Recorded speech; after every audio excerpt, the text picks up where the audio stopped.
सर्वांना रामकृष्ण हरी. जालना जिल्ह्यातील प्रति पंढरपूर म्हणून ओळखल्या जाणाऱ्या पिंपरखेड या नगरीमध्ये आज गुरुपौर्णिमेच्या निमित्त यात्रा भरते आणि अशी भव्यदिव्य यात्रा आज इथे भरलेली आहे.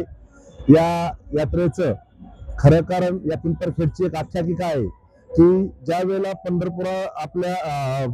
पंढरपूरकडे रवाना होत असताना त्यावेळेला इथं पांडुरंगाने साक्षात इथं मुक्काम केलेला आहे अशी जाणकारांचं मत आहे.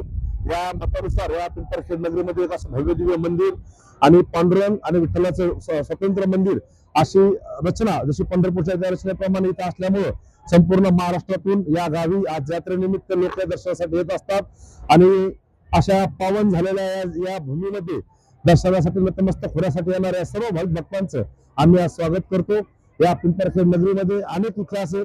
असाच एक इतिहास सांगायचा म्हणजे या गावाला अनेक वर्षाचा लागलेला इतिहास जे नाट्यगृह असतं इथे प्रत्येक वर्षी हनुमान जयंतीच्या दुसऱ्या दिवशी नाट्य महोत्सव भरला जातो आणि आता आपल्या गावातील सर्व कलाकार नागरिक इथे नाट्य कलाकारांतून सामाजिक संदेश देत असतात.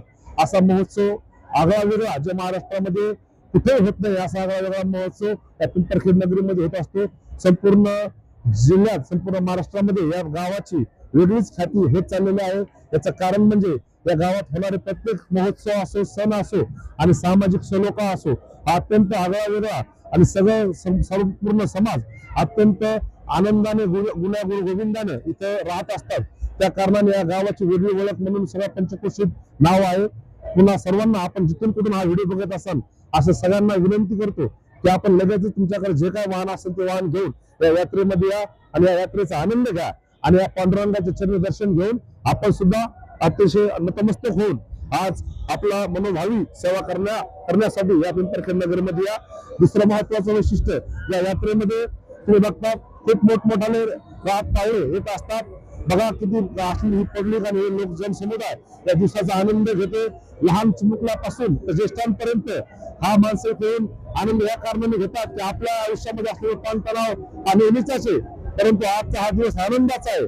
आजचा हा दिवस एक पवित्र दिवस आहे आणि ह्या दिवसाचा आनंद घेण्यासाठी या पवित्र भूमीमध्ये सगळ्या पंचक्रोशीत येत असतात. आपले सर्वांचं पुनश्च एकदा आमच्या संपूर्ण ग्रामस्थांच्या वतीनं स्वागत करतो आणि जे कोणी यायचे बाकी असेल अशाने सुद्धा आम्ही विनंती करतो की आपण लगेचच या गावामध्ये येऊन या यात्रेचा सगळ्यांना आनंद घ्यावा. सर्वांना पुनश्च एकदा मी रामकृष्ण हरी म्हणतो. पुन्हा गोष्ट सांगायची राहिली या यात्रेनिमित्त या गावामध्ये प्रत्येक वर्षी कीर्तन महोत्सव होत असतो. आज या कीर्तनाचा शेवटचा दिवस असतो. काल्याचं कीर्तन म्हटलं जातं आणि ते काल्याचं कीर्तन आपल्या इथं असलेल्या कुंडलिकाच्या या अशा प्रशस्त अशा परिसरामध्ये होत असतो. तिथं आता थोड्याच वेळामध्ये आजचं काल्याचं कीर्तन सुरू होणार आहे.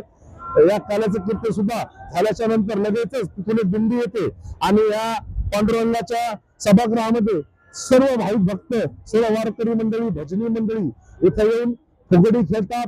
आपला आनंद हा पांडुरंगाच्या चरणी या पांडुरंगाच्या समोर आपला व्यक्त करतात आणि आपली सेवा मनोभावी केलेली सेवा ही देवाचरणी अर्पण करून देवाला एकच मागणं करतात की हे देवा या संपूर्ण शेतकऱ्याला या वर्षी आलेल्या थोडासा या अल्निनो सारख्या संकटातून बाजूला करून भरपूर पाऊस पडून दे आणि सर्व शेतकऱ्यांना सुख समृद्धी आणि सुखी आरोग्य सगळ्यांना लाभू दे अशी विनंती सगळे भक्तगण करत असतात. अशीच विनंती आम्ही सुद्धा पांडुरंगाची मी करतो आणि पुन्हा एकदा सर्वांना रामकृष्ण हरी म्हणतो. सर्वांना रामकृष्ण हरी.